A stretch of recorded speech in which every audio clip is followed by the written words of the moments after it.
Hello, and welcome to Survey of Math. This PowerPoint was created by the publisher Pearson. I am not taking credit for any of the work inside of here. I'm just going to help you walk through it. Chapter 1, we're going to be talking about thinking critically. Unit 1A, living in the media age. Yes. How often are we more than, say, 10 feet from something digital? All right, so as we're living in the media age, let's take some definitions here. First of all, logic is the study of the methods and principles of reasoning. Okay, so it's the methods and principles of reasoning. An argument uses a set of facts or assumptions called premises to support a conclusion.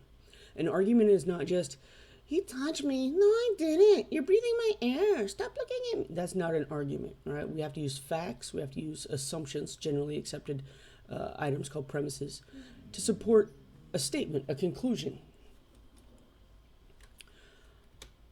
A fallacy is a deceptive argument. Recently, this has become fake news, right? This is the quote that everybody uses. "Oh, that's fake news." When we're studying logic, we call that a fallacy. A fallacy is a deceptive argument, an argument in which the conclusion is not well supported by the premises, the facts that we have that lead to it.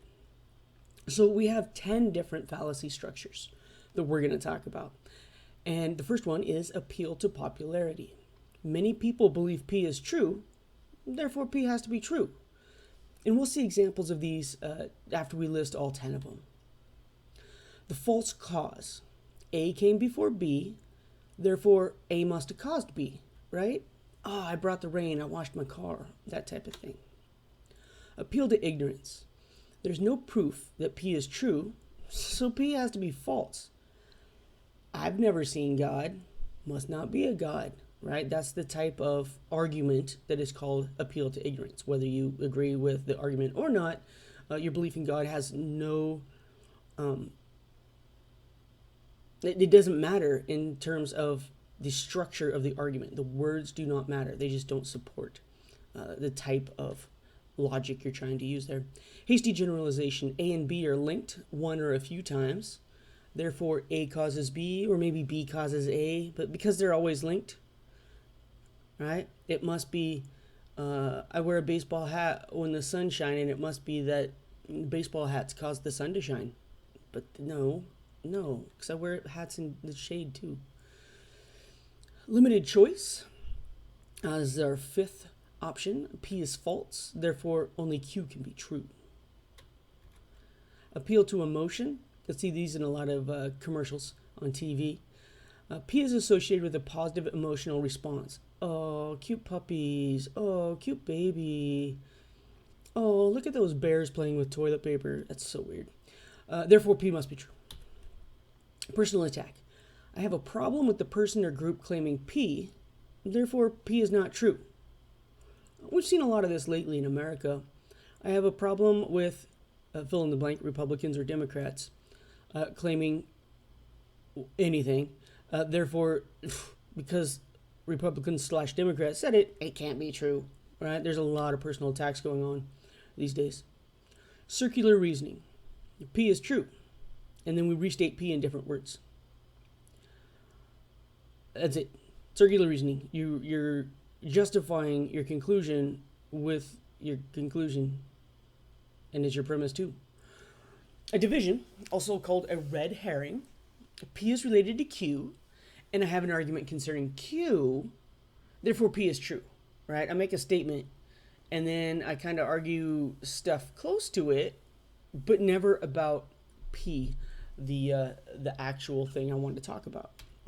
And the final one we're going to talk about is the straw man. I have an argument concerning a distorted version of P. Therefore, I hope you're fooled into concluding I have an argument concerning the real version of P. Right? So, I have no idea what an argument is here. So I'm going to wait and show you the examples. Example 1, appeal to popularity. So you'll see this in commercials. Ford makes the best pickup trucks in the world. More people drive Ford pickups than any other light truck. A premise, all right, the statement, the setting up with evidence. More people drive Ford pickups than any other light truck. The conclusion, Ford makes the best pickup trucks in the world, right? Now, notice that our premise didn't come first. Right? Ford makes the best pickup trucks in the world. That's our conclusion. So it's not always premise conclusion. We have to kind of break it apart. What is the evidence? More people drive Ford pickup trucks than any other light truck. What's the claim? The conclusion. So don't just assume it's always going to come to you in the right order. Sometimes we have to really take a minute and think about the words and put them in the right order in order to structure it as a logical argument. So this argument suffers from the fallacy of appeal to popularity or appeal to majority, in which the fact that a large number of people drive Ford pickups, it must be that makes them the best. There's many other reasons for that. And for driving Fords. One, it was the right price at the right time. Example 2, false cause. I placed a quartz crystal on my forehead, and in 5 minutes, my headache was gone. The crystal made my headache go away. Well, a premise. I placed the quartz crystal on my forehead. Right? That's something that was done, that actually happened. That's evidence. 5 minutes later, my headache was gone. Notice there are 2 premises here. That's all right. As much supporting evidence as we need. 2 premises. And the conclusion, the crystal made my headache go away. So this is the fallacy of false cause. Because the crystal on the forehead and the headache going away aren't actually related scientifically. I'm not going to say anything other than that. Example 3, appeal to ignorance. Scientists have not found any concrete evidence of aliens visiting Earth. Therefore, anyone who claims to have seen a UFO must be hallucinating. The premise is there's no proof that aliens have visited Earth. And that, of course, depends on who you talk to. I do. My grandpa down the street, he thinks that aliens are part of us now. He watches a lot of the History Channel, which has a lot of alien stuff these days. I'm not saying aliens aren't out there. I'm not saying aliens aren't on the Earth. I just don't have any proof, right? There's the key. There's no proof, scientific proof. So our conclusion is aliens haven't visited the Earth. Now, a lack of proof of alien visits does not mean that visits have not occurred. It's called to appeal to ignorance because it uses a lack of knowledge about the truth to conclude the opposite. This happens a lot, right? Show me God. I can't see God. God must not exist. But for a lot of people, God does exist. And their proof is not something that is physical that they can show. So an appeal to ignorance, watch for that one. It's slippery at times. A hasty generalization. 2 cases of childhood leukemia have occurred along the street where the high voltage power lines run. These power lines must be the cause of these illnesses. The premise of this argument cites 2 cases of leukemia, but 2 cases are not enough to establish a pattern, let alone to conclude that the power lines caused the illness. The fallacy, hasty generalization, which a conclusion is drawn from an inadequate number of cases or cases that have not been sufficiently analyzed. Maybe these 2 kids had a genetic predisposition to leukemia. Maybe they're brother and sister. Maybe one was born in order to be a donor for the other one. That's so sad. And they both have leukemia. Who knows? But if you have, out of 10 houses, you have 9 kids that have leukemia on a street like this, now that's going to be some supportive evidence. 2 cases, just not enough to establish a pattern. Limited choice. I really want to skip this one right now. I do not want any comments about politics for or against one side or another. All of our comments will remain general and not specific, and always treat each other with respect. Limited choice. You don't support the president, so you're not a patriotic American. The premise, you don't support the president. And see, the great thing about America is that we don't have to support the president. Right? Maybe he's not the guy you chose. One day, maybe she's not the woman you chose. But that doesn't necessarily mean you're not a patriotic American.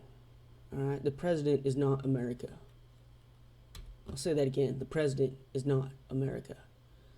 The people are what makes America. Yeah, I said I wasn't going to get political, and there I go. I apologize. This fallacy is called limited choice or a false dilemma because it artificially precludes choices that should be considered. All right, there's other things that are possible. You could still be a patriotic American and not agree with certain policies. The appeal to emotion in ads for Michelin tires, a picture of a baby is shown with the words, "Because so much is riding on your tires." The premise, you love your baby. You have to love your baby, or else they're so annoying you would kill them. That's why babies are so cute. True story. True story. Conclusion, you should buy Michelin tires. I have no idea what loving your baby and Michelin tires have in common, and that's why advertisers hope you don't notice that. They hope the love you feel for a baby will make you want to buy their tires, even though they're not related. It's an attempt to evoke an emotional response as a tool of persuasion. Therefore, we call it the appeal to emotion. Example 7, a personal attack.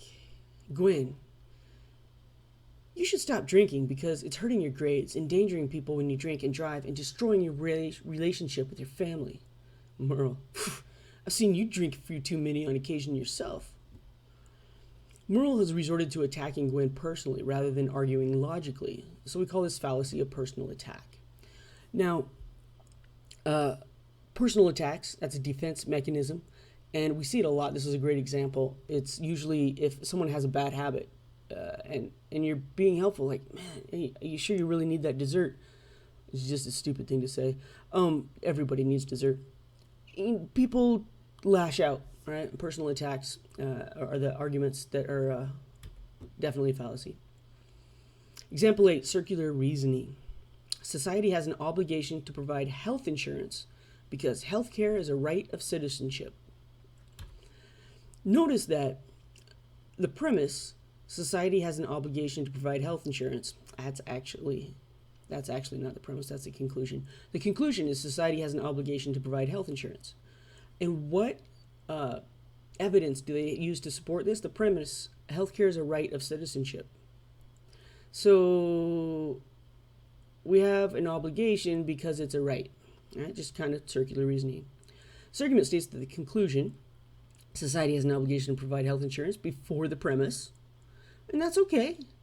But if you read carefully, the premise and the conclusion say the same thing. All right? Social obligations are generally based on definitions of accepted rights. This argument, therefore, suffers from circular reasoning. The red herring, here's what I want you to do. Look up red herring. How did it get its name? Okay, this is for a diversion, and okay, I'm going to tell you. When they train bird dogs, when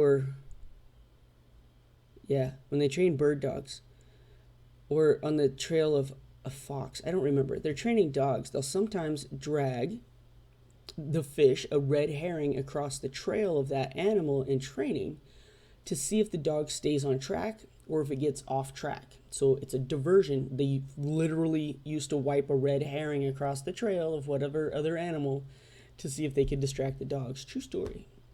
All right, that's why it's called a diversion or red herring. It's an old term. We should not continue to fund cloning research because there are so many ethical issues involved. Decisions are based on ethics, and we cannot afford to have too many ethical loose ends. The argument begins with its conclusion. We should not continue to fund cloning research. That's it. That's the whole thing that they're talking about. But yet, everything's all about ethics. All right, so it's the fallacy of diversion because cloning is loosely related to ethics. Let's argue about ethics. Therefore, you should believe me about cloning. Example 10, the straw man. Suppose that the mayor of a large city proposes decriminalizing drug possession in order to reduce overcrowding in jails and save money on enforcement. His challenger in the upcoming election says, the mayor doesn't think there's anything wrong with drug use, but I do. Oh, I hate this argument. The mayor did not say that drug use is acceptable. He just chose to decriminalize it. And don't send people to jail. Let's fine them. Depending on the drug, let's help them. And maybe not put them to jail. But it doesn't tell him just because he wants to decriminalize drug possession, that doesn't mean we know how he feels about drug abuse. No idea. Decriminalizing drug possession has nothing to do with maybe his daughter is a drug addict and he would like to see the drugs decriminalized so that people like his daughter uh, are less likely to use them. I know you would think that there's a punishment, jail time, and all that, but that's not a very, it's not a very good reason to not do drugs for the youth of today. Don't do them because you could die. That's a better use, a better reason, and that depends on the drugs. I'll say it. I don't think marijuana is a drug. Marijuana, tobacco, and alcohol are all the same level. So I'm not including marijuana in drug possession. And we each have our own views, right? I had someone tell me one time it's just meth. Some people don't think meth should be criminalized either. I know. The speaker has distorted the mayor's views. Any argument based on a distortion of someone's words or beliefs is called a straw man. So it's not a real argument. It's just made of straw. Think of three little pigs. All right, so how do you evaluate the media information that you're getting every day? And we have 5 steps for this. Consider the source. Is the source of the information clear? Does the source have credibility on this issue? If it's some random friend of a neighbor's aunt's girlfriend's cousin's brother on Facebook, probably not credible source. You'll also want to check the date. Can you determine when the information was written? Is it still relevant or is it outdated? Can you validate the information from other sources? Always a good idea. Like a claim is made, let's take, 2 years ago. President Trump said X. Do you know he said that? Like, was it reported in several different places? And was it reported pretty much the same in several different places? Or did one news outlet that is biased against any particular person? I'm not defending Trump. He's just the most recent example as he's recently left office. And it's been a week. Can you validate the information from other sources? Do you have a good reason to believe that it's accurate? Does it contain anything that makes you suspicious? So, really give it a thought. Step outside of yourself. You're going to want to watch for hidden agendas. Is the information presented fairly and objectively, or is it manipulated to serve some particular or hidden agenda? Look for adjectives, right? Adjectives. The use of adjectives in our media is a big indication that they're trying to manipulate you into feeling or believing something. So watch for that, right? Is it objective? Is it just the facts? But don't miss the big picture. Even if a piece of media information passes all 4 tests, step back and consider if it makes sense. You are the ultimate test. Does it conflict with other things you think are true? And if so, how do you resolve the conflict? All right, how do you decide it's true or not? All right, so now let's go back to the opening question for our chapter, Mars in the night sky. So we're going to evaluate the Mars claim from the chapter opener, and the claim is, on August 27th, Mars will look as large and bright as the full moon. Don't miss it, because no one alive today will ever see this again. You've all seen those on Facebook. However, consider the source. The original source of the claim is not given. Who said that? Why? Who came up with that? Which means you have no way to know if the source is authoritative. Are they an astronomer? Are they a kid with a telescope in his backyard? Is it somebody just looking to stir up trouble on Facebook? Always be suspicious of a claim when there's no credit taken for the claim or given. We want to check the date. The claim sounds specific in citing August 27th for the event, but what year? So you don't even know if you can't even check it, because is it every year on August 27th Mars is brighter than that can't be true, right? We have no idea. So we look it up, right? Validate the accuracy. The claim is easy to look up. You'll find numerous websites stating that it is untrue. Of course, you should also check the validity of those websites before believing them. But, if you're looking at like NASA or Hubble websites, we could probably believe their astronomical views. I'm sure there's an Astronomical Society of America or something also. We conclude the correct answer to the chapter opening question is D, the claim is false, but we're going to go on anyway. So in this case, there's no obvious hidden agenda. Like, why would somebody want everybody to go, look at the Mars on August 27th? There's no hidden agenda.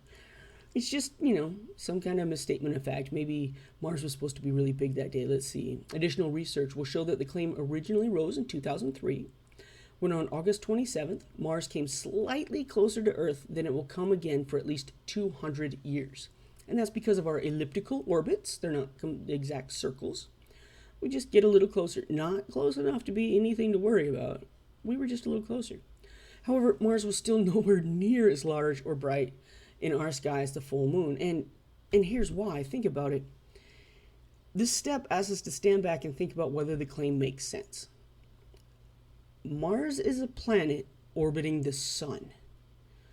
The moon orbits Earth. This fact means that the moon is always much closer to us than Mars, right? Mars never comes between us and the moon. In fact, even its closest, Mars is about 150 times as far from Earth as the moon. You can then conclude that that Mars could never appear as large and bright in our sky as the full moon. All right, Mars would have to be huge in order to appear the size of the moon, being 150 times as far away. And I think that would probably cause the size of it would have to cause a gravitational pull of some sort, and then we would be orbiting Mars. That's it for our living in the media age, a little bit of logic analysis. Thanks for listening. Give a shot to the homework.